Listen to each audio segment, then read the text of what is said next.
महाराज जी, आपके चरणों में कोटि कोटि प्रणाम। महाराज जी, मैं बहुत निराश और हताश और हार कर आपकी शरण में आया हूँ। मेरी इतनी बुरी दशा है कि मैं इसका वर्णन नहीं कर सकता। मेरे मन ने मेरा जीना हराम कर रखा है। सब कुछ जानते हुए भी मैं गंदी क्रिया, गंदे दृश्य देखना छोड़ नहीं पा रहा। मेरी जो दुर्गति हो रही है वो मैं ही जानता हूँ। मैं सारा दिन घर में पड़ा रहता हूँ। डिप्रेशन की 6-7 वर्ष से दवा चल रही है। मैं किसी भी कार्य योग्य नहीं रहा हूँ। नाथ मुझे बचा ले, मैं कोई भी कार्य। अगर मेरी बात मान जाओ तो सब ठीक हो जाएगा। तुम्हें कुछ नहीं छोड़ना। हमारी बात पकड़ो, पहले बहुत आराम से सुनो। देखो, आप आज से निश्चिंत हो जाओ। हम जैसा कह रहे हैं, हम बहुत सोच के कह रहे हैं। तुम पहले अपने दिमाग से हटा दो कि मुझे कुछ छोड़ना है, ठीक है? अब आपको पकड़ना है। बस आप नाम पकड़ लीजिए। जो हो रहा है तुम उसकी चिंता मत कीजिए और प्रसन्न मुद्रा में रहिए, प्रसन्न रहिए और थोड़ा कुछ काम कीजिए। क्या काम करोगे?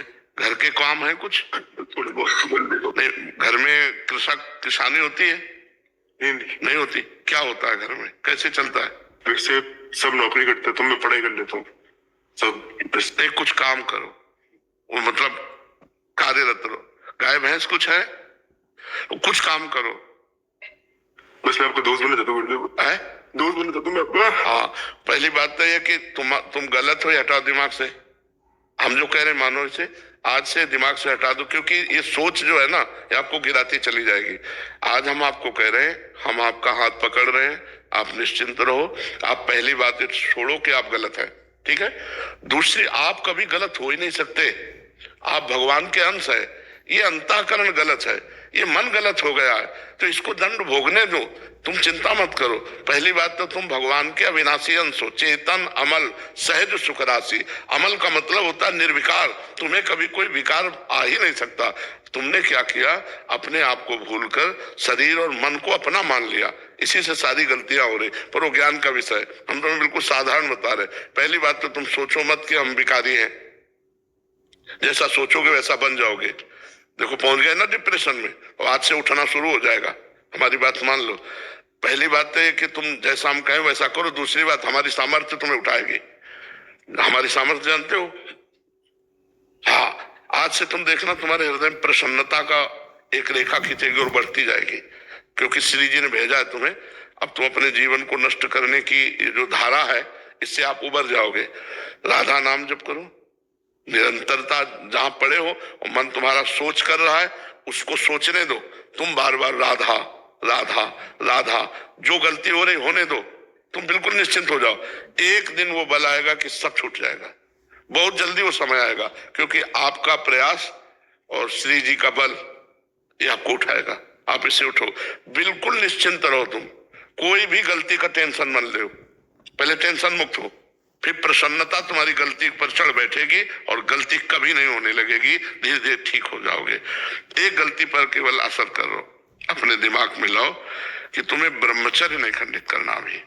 अगर वो रहेगा तो दिमागी स्तर हम तुम्हारा सुधार पाएंगे।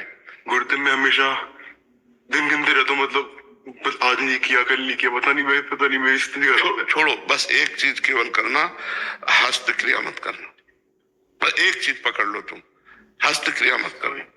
वादा हमसे करो, पक्का कर दे गुरुदेव। तो बस ठीक है। और राधा नाम जपो। और आज से हम तुम्हारा वादा करते हैं, तुम किसी भी तरह की चिंता मत करो। ये हम मतलब बिल्कुल हृदय से कह रहा हूं। तुम बिल्कुल चिंता मत करो। आज से देखोगे आप, महीना भर बाद फिर आना हमसे मिलना के दोस्त भाव से। हम कोई बल ऐसे, बिल्कुल ऐसे समझो जैसे तुम तैसे हम, जैसे हम वैसे तुम, बिल्कुल अंतर नहीं। बस निश्चिंत हो जाए, निश्चिंत हो जाओ। आपके सामने नहीं नहीं नहीं, ऐसा नहीं नहीं नहीं, बिल्कुल हम तुम दोस्त हैं, कोई पापी नहीं।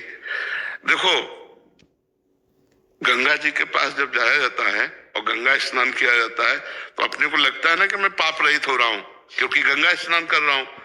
तो गंगा जी ने भगीरथ से पूछा कि जब बहुत से पापी हमारा स्पर्श करेंगे तो मैं मलिन हो जाऊंगी, तो मेरे पाप कैसे नष्ट होंगे? तो उन्होंने कहा, साधवा समदर्शिना। जो प्रशांत मन साधु भगवान के चिंतन में लगे, वो जब चरण रखेंगे तो गंगा निष्पाप हो जाएंगी। और तुम धाम में बैठे हो और साधु संग कह रहे हो, अब पापी नहीं हो। यदि पापी होते तो मेरे सामने ना आते। जो पे दुष्ट हृदय सोई होई, मोरे सन्मुख आव की सोई।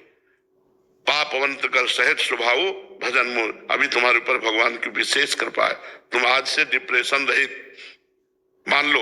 अब मत मानना कि तुम डिप्रेशन में हो, तुमसे जो गलती हो उसको होने दो, बस रोक लो, हस्त क्रिया मत करना। हस्त क्रिया मतलब समझ गए ना, हस्त मैथुन मत करना, और नाम जप करो। और जो हो रहा है तुम बिल्कुल ऐसे समझो कि बाबा ने पूरा ठेका ले लिया, अब हमको कोई चिंता नहीं। आज से तुम देखना आपका परिवर्तन होगा। और पर कोई काम करो, 2-4 घंटे का काम करो, कोई भी काम करो, कोई ना कोई काम ढूंढो, जैसा मन आवे, पर आप काम करो, आप घर में पड़े नहीं रहोगे। महाराज जी कहीं ऑफिस आदि में भी कर सकते हैं? कहीं भी काम करो, बैठे मत करो, मन को समय मत दो। ये बहुत बहुत दुष्ट है। या मतलब नए नए बच्चे ऐसे गलत आचरणों में फंसते जाते हैं। इसका कारण होता है बच्चा ब्रह्मचर्यहीनता, गलत आचरण, तो उससे मन पाप में होता जाता है और वही दंड देता है। और अगर हम देखो भजन करें, भगवान के कहे के अनुसार चले, तो यही मन प्रसन्न हो जाता है, यही मन आनंद देता है। ये इतना बच्चा गलत है मन की, अगर ज्यादा गलती में आ जाए तो तुमको सिखाने लगेगा कि ये सिखाने लगे, कब तक झेलोगे? यही मन सिखाता है। इसी दुष्ट मन को ठीक करने के लिए अध्यात्म है। और जब ये ठीक हो जाता है तो बच्चा चाहे जितना कष्ट हो आनंद बना रहता है, एकदम आनंद। हमारी तुम्हारी दोस्ती पक्की, और आज से तुम बिल्कुल आनंदित रहो, ठीक है?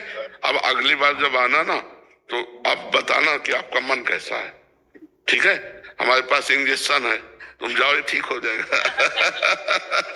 हाँ, समस्त सृष्टि का मन श्री कृष्ण है, और श्री कृष्ण का मन किशोरी जो है, और किशोरी जो की शरण में हम है। चिंता मत कर। राधा राधा रटते रहना, ठीक है? आप इसको एक श्री जी का प्रसादी चुनरी लाओ, इसको दे प्रसादी बरसाने की श्री जी की चुनरी का प्रसाद। मस्त रहे यार, हमारी जिंदगी ही जगत के लिए है, मस्त रहे। I love you, Gurudev, I love you. अब ये तो हम नहीं बोल सकते। इसको अपने सिराने रख लेना बच्चा, ना सिराने का मतलब समझते हो? सिराने का मतलब होता है जैसे तकिया रखी होती है, ऐसे रखना। ये सिर है ना, तो सिराने ऐसे रख लेना।